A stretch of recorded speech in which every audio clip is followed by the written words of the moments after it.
Tesla chief Elon Musk కు చెందిన space X సంస్థ సరికొత్త చరిత్ర సృష్టించింది.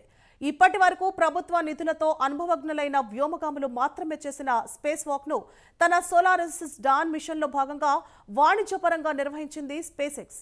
వ్యోమగాములు కాని ఇద్దరు వ్యక్తులతో స్పేస్ వాక్ చేయించింది.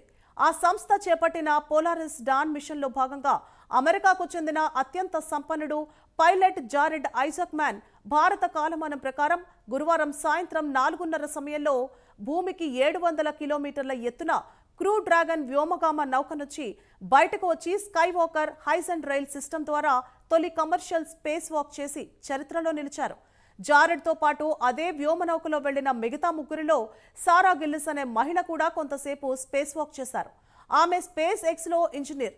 భవిష్యత్తులో చంద్రుడి మీదకి కుజుడి మీదకు వెళ్లి దీర్ఘకాలం పాటు ఉండే మిషన్లను నిర్వహించే యోచనలో ఉన్న స్పేస్ ఎక్స్ వ్యోమగాముల కోసం ప్రత్యేకమైన ఈఏ సూట్లను అభివృద్ధి చేసింది.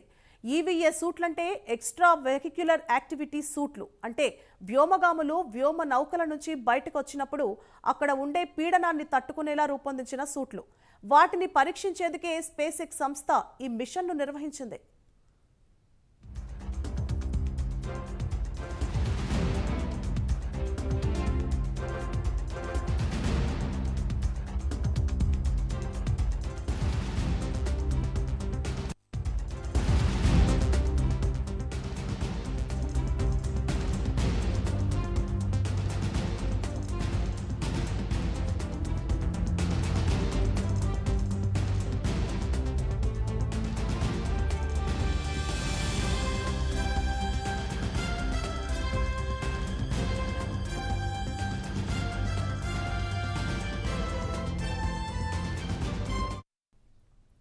తాజా పరిణామాల మధ్య space ex chief Elon Musk త్వరలోనే స్పేస్ టూరిజానికి నాంది పలికే అవకాశాలు కనిపిస్తున్నాయన్న టాక్ వినిపిస్తోంది.